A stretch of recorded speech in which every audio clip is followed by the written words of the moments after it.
Le E-Word, patron de X, a encore frappé avec des tweets à la hauteur de son quotient intellectuel.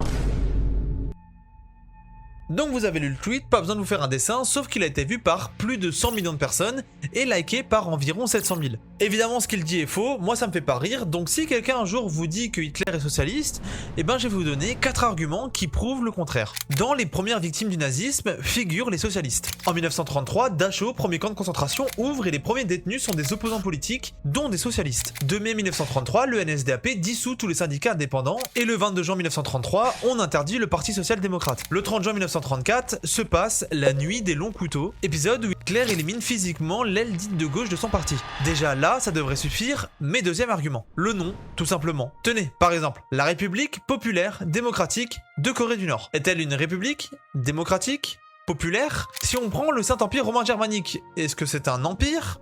Est-ce qu'il est romain? Évidemment, pas du tout, donc c'est pas parce qu'il y a socialiste dans NSDAP que le parti est socialiste. Numéro 3, l'économie. Partons d'un économiste spécialiste de la question, Germain Bell, qui conclut une chose. L'Allemagne nazie est le seul pays à avoir appliqué une politique systématique de privatisation. Il privatisait les banques, les chantiers navals, les chemins de fer ou encore les services publics. Et l'Allemagne nazie, comme c'est souvent dit, a redistribué les richesses. Ok, mais selon une logique raciale et non de classe. L'État pille les juifs, pille les peuples conquis et redistribue à la race aryenne. C'est l'exact inverse d'une économie socialiste. Mais si vous en avez pas assez, le quatrième argument. Dans un livre de 700 pages, Hitler a écrit qu'il méprisait le socialisme et le marxisme.